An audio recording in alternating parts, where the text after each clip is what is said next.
दिल से निकलेगी न मरकर भी वतन की उल्फत, मेरी मिट्टी से भी खुशबुए वतन आएगी। विश्व में ऐसे कम ही उदाहरण मिलते हैं जब किसी नौजवान ने महज 23 वर्ष की उम्र में सर्वोच्च बलिदान दे दिया हो।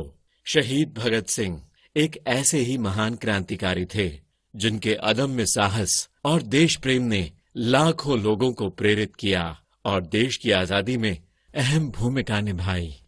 कहते हैं पूत के पांव पालने में ही दिखाई पड़ जाते हैं। एक बार बालक भगत सिंह के पिता सरदार किशन सिंह उन्हें लेकर अपने मित्र नंद किशोर मेहता के पास उनके खेत पर गए। दोनों मित्र बातों में लग गए और बालक भगत अपने खेल में। कुछ समय बाद नंद किशोर मेहता का ध्यान भगत सिंह की ओर आकृष्ट हुआ। उन्होंने देखा बालक भगत मिट्टी के ढेरों पर छोटे छोटे तिनके लगाए जा रहा था। यह देख नंद किशोर मेहता ने बड़े स्नेह भाव से बालक भगत से पूछा, बेटा ये तुम क्या कर रहे हो? मैं बंदूकें बो रहा हूँ। बंदूकें? हाँ बंदूकें। भला वह क्यों? अपने देश की आजादी के लिए, भगत ने उत्तर दिया। देश की आजादी के लिए अपनी जान न्यौछावर करने वाले भगत सिंह हर हिंदुस्तानी के दिल में बसते हैं। दूसरे अन्य क्रांतिकारियों के साथ मिलकर उन्होंने अंग्रेजी हुकूमत का जोरदार मुकाबला किया। उनका मानना था कि अंग्रेजों के हर अत्याचार का जवाब दुगने बल से दिया जाना चाहिए, जिससे क्रांति की भावना और प्रखर होगी। भगत सिंह का जन्म 28 सितंबर 1907 को आधुनिक पाकिस्तान के लायलपुर नामक स्थान में एक सिख परिवार में हुआ था। उनके पिता का नाम सरदार किशन सिंह और माता का नाम विद्यावती कौर था।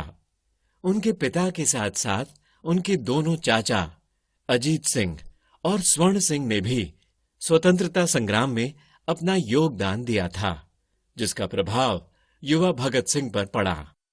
13 अप्रैल 1919 को अमृतसर में हुए जलियांवाला बाग हत्याकांड ने युवा भगत सिंह की सोच पर गहरा प्रभाव डाला था। सन 1920 में जब महात्मा गांधी ने ब्रिटिश हुकूमत के खिलाफ असहयोग आंदोलन का आह्वान किया था, तब भगत सिंह भी इस आंदोलन में सक्रिय हुए। पर 1922 में चौरी चौरा कांड के पश्चात जब गांधी जी ने असहयोग आंदोलन वापस ले लिया, तब भगत सिंह बहुत निराश हुए। अहिंसा में उनका विश्वास कमजोर हो गया और वह इस निष्कर्ष पर पहुंचे कि सशस्त्र क्रांति ही आजादी का एकमात्र उपयोगी रास्ता है। उनका मानना था कि अंग्रेजों को बलपूर्वक ही उखाड़ा जा सकता था। 1923 में FA की परीक्षा पास कर भगत सिंह BA में दाखिल हुए। उस समय उनकी उम्र 16 वर्ष थी और परिवार ने उन पर विवाह का दबाव डाला। विवाह से बचने के लिए भगत सिंह भागकर कानपुर चले गए, जहां वे युवा क्रांतिकारी गणेश शंकर विद्यार्थी के संपर्क में आए। अपनी दादी की बीमारी की खबर मिलने पर भगत सिंह को घर लौटना पड़ा, जिसके पश्चात उन्होंने अपने गांव से ही क्रांतिकारी गतिविधियों को जारी रखा। सन 1923 में भगत सिंह लाहौर के नेशनल कॉलेज में भगवती चरण वर्मा, सुखदेव और दूसरे अन्य क्रांतिकारियों के संपर्क में आए। वर्ष 1926 में उन्होंने नौजवान भारत सभा नाम से एक क्रांतिकारी संगठन बनाया। काकोरी हत्याकांड में राम प्रसाद बिस्मिल सहित 4 क्रांतिकारियों को फांसी की सजा ने भगत सिंह को झकझोर कर रख दिया। 1928 में वह चंद्रशेखर आजाद के संपर्क में आए और आजाद की पार्टी हिंदुस्तान रिपब्लिकन एसोसिएशन से जुड़ गए और उसे एक नया नाम दिया, हिंदुस्तान सोशलिस्ट रिपब्लिकन एसोसिएशन। इस संगठन का उद्देश्य सशस्त्र क्रांति के माध्यम से भारत में गणतंत्र की स्थापना करना था। फरवरी 1928 में साइमन कमीशन भारत आया। उसका मुख्य उद्देश्य था भारत के लोगों की स्वायत्तता और राजतंत्र में भागीदारी। पर इस आयोग का कोई भी सदस्य भारतीय नहीं था, इसलिए पूरे देश में इसका विरोध किया गया। लाहौर में साइमन कमीशन के खिलाफ नारेबाजी करते समय लाला लाजपत राय पर लाठीचार्ज किया गया, जिससे वह बुरी तरह घायल हो गए और बाद में उनकी मृत्यु हो गई। भगत सिंह ने लाजपत राय की मौत के जिम्मेदार अधिकारी स्कॉट को मारने का संकल्प लिया, पर गलती से उन्होंने सहायक अधीक्षक सॉन्डर्स को स्कॉट समझकर मार गिराया। गिरफ्तारी से बचने के लिए भगत सिंह को लाहौर छोड़ना पड़ा। उधर अंग्रेजों ने भारतीयों को अधिकार और आजादी देने के बजाय दमन का प्रयोग किया। डिफेंस ऑफ इंडिया एक्ट के द्वारा अंग्रेजी सरकार ने पुलिस को पहले से भी ज्यादा दमनकारी अधिकार दे दिया। केंद्रीय विधानसभा में लाया गया यह अधिनियम एक मत से हार गया था। फिर भी अंग्रेज सरकार ने इसे जनता के हित में बताया और अध्यादेश के रूप में पारित करने का फैसला किया। अब भगत सिंह ने केंद्रीय विधानसभा में बम फेंकने की योजना बनाई। इस योजना का उद्देश्य किसी को मारना या चोट पहुंचाना नहीं था, बल्कि सरकार का ध्यान आकर्षित करना था और उन्हें यह बताना था कि उनके दमन को अब और सहन नहीं किया जाएगा। योजना अनुसार 8 अप्रैल 1929 को भगत सिंह और बटुकेश्वर दत्त ने केंद्रीय विधानसभा में बम फेंका। बम से किसी को कोई नुकसान नहीं पहुंचा और भागने के बजाय दोनों ने गिरफ्तारी दे दी। सुनवाई के दौरान भगत सिंह ने वकील नियुक्त करने से मना कर दिया। जब उनसे बम फेंकने का कारण पूछा गया, तब उन्होंने कहा, बहरों तक अपनी आवाज पहुंचाने के लिए धमाके की जरूरत पड़ती है। भगत सिंह करीब 2 साल जेल में रहे और लेखों के माध्यम से अपने क्रांतिकारी विचार व्यक्त करते रहे। कारावास में उनके द्वारा लिखे गए लेख और सगे संबंधियों को लिखे गए पत्र उनके विचार के दर्पण हैं।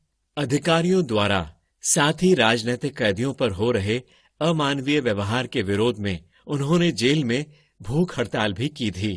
फांसी से एक दिन पहले अपने साथियों को लिखे पत्र में भगत सिंह ने कहा, मेरा नाम हिंदुस्तानी इनकलाब दल का निशान बन चुका है और इस दल के आदर्शों और बलिदानों ने मुझे बहुत ऊंचा कर दिया है। इतना ऊंचा कि जिंदा रहने की सूरत में इससे ऊंचा मैं हरगिज नहीं हो सकता। मुझे आज तक अपने आप पर बहुत नाज है। मुझ में अब कोई ख्वाहिश बाकी नहीं है। यदि मैं फांसी से बच गया तो क्रांति का प्रतीक चिन्ह मध्यम पड़ जाएगा। हो सकता है मिट भी जाए, लेकिन हंसते हंसते फांसी के फंदे को गले लगाने की सूरत में इस देश की माताएं अपने बच्चों के भगत सिंह बनने की आरजू किया करेंगी, जिससे देश की आजादी के लिए कुर्बानी देने वालों की तादाद इतनी बढ़ जाएगी कि क्रांति को रोकना ब्रिटिश हुकूमत के बूते की बात नहीं रहेगी। 7 अक्टूबर 1930 को भगत सिंह, सुखदेव और राजगुरु को विशेष न्यायालय द्वारा मौत की सजा सुनाई गई। उनका विश्वास था कि उनकी शहादत से भारतीय जनता और उद्विग्न हो जाएगी, जो उसके जिंदा रहने से शायद ही हो पाता। यही कारण था कि उन्होंने मौत की सजा के बाद भी माफीनामा लिखने से साफ मना कर दिया था।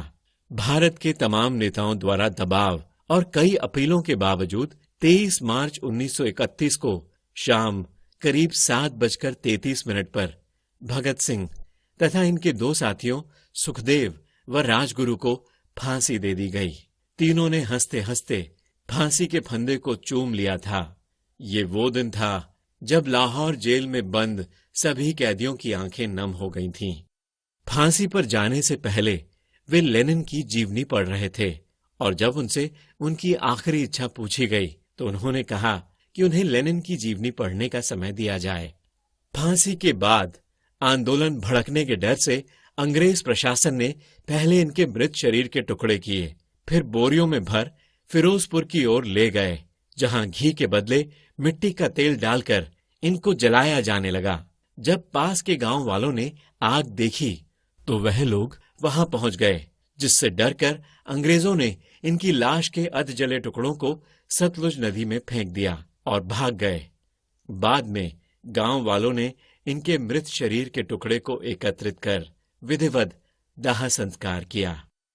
23 वर्ष की छोटी सी आयु में फांसी के तख्ते पर हंसते हंसते चढ़ने वाले भगत सिंह अपने क्रांतिकारी विचारों से हमेशा के लिए अमर हो गए। शहीदों की चिताओं पर लगेंगे हर बरस मेले, वतन पर मरने वालों का यही बाकी निशान होगा।